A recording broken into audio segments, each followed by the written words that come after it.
تو عموماً جو لوگ ہیں میں بہت سارے لوگ سن رہے ہوں گے اور پوری دنیا آپ کا پروگرام دیکھتی ہے ماشاءاللہ اور وہ سیاستدان بھی سن رہے ہوں گے اور وہ اس وقت جو میرے پروگرام میں آتے ہیں وہ یہ ضرور سمجھ رہے ہوں گے کہ ڈاکٹر صاحب ضرور اس چیز کو آشنا کریں گے یعنی ظاہر کریں گے کہ واقعی یہ لوگ جو ہیں وہ بے حس ہو چکے ہیں، انہیں سب کچھ پتہ ہوتا ہے. یہ پروگرام کے بعد بھی اور پروگرام کے دوران بریک میں بھی ہم سے یہ کہتے ہیں کہ بھائی یہ چیز رکھ لو، یہ پیپر رکھ لو، اس کو مت دکھاؤ.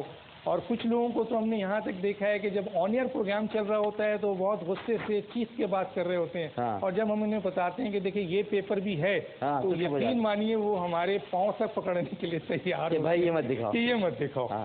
تو بے حس تو ہو چکے ہیں. اور معذرت کے ساتھ جس ملک کے حکمران، سیاستدان، ایون کے بیوروکریٹس، میں ان اہم جنرلز کی بھی بات کروں گا، ان لوگوں کی بھی بات کروں گا جو جوڈیشری میں ہیں، وہ تمام بڑے لوگ جن کے پاس اللہ تعالیٰ نے اختیارات دی ہیں، طاقت دی ہے، وہ اگر ان تمام چیزوں کے ساتھ وہ یہ سب نہیں کر سکتے ہیں تو یقیناً یہ بات آئے گی کہ یہ بے حسی ہے. یہ الزام نہیں ہے، یہ بے حسی ہے. اور آپ اگر نہیں کر سکتے تو دوسروں کو موقع دیجیے. بالکل ٹھیک ہے. تو ڈاکٹر صاحب وہ جو ایک پروگرام آپ کا بڑا مشہور ہوا تھا اور سبھی نے دیکھا جس میں آپ نے یہ راست پر سے پردہ اٹھایا تھا کہ وہ سارا آپریشن، وہ کیا زبردست چیز تھی وہ. میں اس کو ضرور آپ سے شیئر کرتا ہوں. مثلا لوگ یہ سمجھتے ہیں شاید کہ میں نے کوئی اس پروگرام کے ذریعے متحدہ کو فیور دے دی یا یہ کوئی پلانٹڈ پروگرام تھا. ایسا نہیں تھا. وہ فرسٹ، مجھے یاد ہے وہ فرسٹ رمضان کو پروگرام تھا. اور اس سلسلے میں میں یہ بتاؤں آپ کو کہ میں نے یہ سوچا کہ یار یہ جو مختلف ایشوز ہیں اس کے اوپر تھوڑا سا میں دیکھوں ادھر یہ الزام ہے یا واقعی اس میں کچھ سچائی ہے. تو جو 2-3 امپورٹنٹ لوگ تھے میں اپنی طور پہ ریسرچ کرتا ہوں. میری ریسرچ میں میری ایک بات طے ہے کہ جہاں میرے پاس ایک لمیٹڈ ٹیم ہے وہاں میں ریسرچ خود کرتا ہوں. پرسنلی خود جاتا ہوں، ان سے میٹنگز کرتا ہوں، کئی ٹولز ہوتے ہیں ان سے انفارمیشن لیتا ہوں.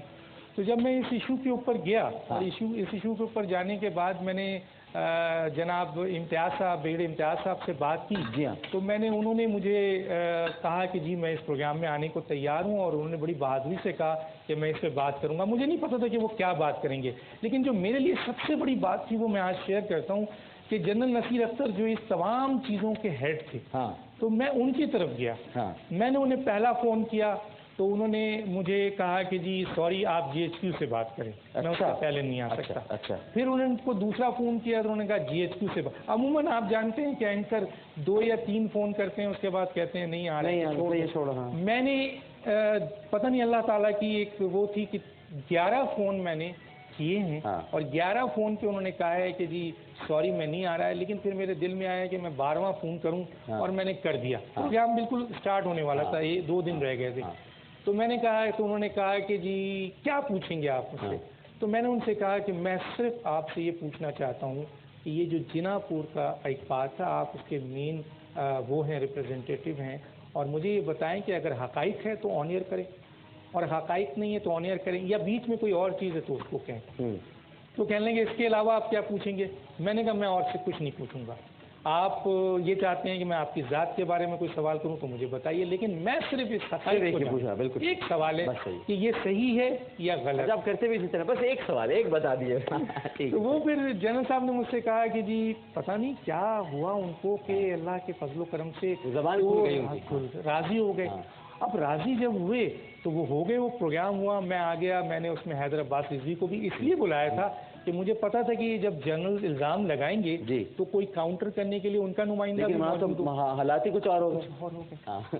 جب وہ پروگرام جمعے کا دن تھا، فرسٹ رمضان تھی، میرے ذہن میں یہ تھا کہ 8 بجے کون دیکھے گا پروگرام. مجھے امید تھی کہ شاید 12 بجے جو ریپیٹ ہوگی تب دیکھیں گے. لیکن لوگوں نے 8 بجے اس کو بہت دیکھا. میں آپ کو بالکل آج میں بتا رہا ہوں عامر بھائی کہ میں بخدا یہ کہتا ہوں کہ یہ کوئی پلانٹڈ پروگرام نہیں تھا. نہیں مجھے معلوم ہے، آپ سے میری ملاقات ہوئی تھی اس دن، بلکہ ہماری بات طے ہوئی تھی کہ رمضان میں مہمان آپ کو آنا ہے تو کوئی پلانٹڈ آپ کو تھا ہی نہیں. میں تو خود ملا تھا ملاقات. اور آج میں پوری دنیا کو بتاتا ہوں کہ اور جنرل نصیر اختر بھی سن رہے ہیں اور بریگیڈیئر امتیاز بھی سن رہے ہوں گے، یہ پروگرام اللہ تعالیٰ نے میرے ذریعے کرایا.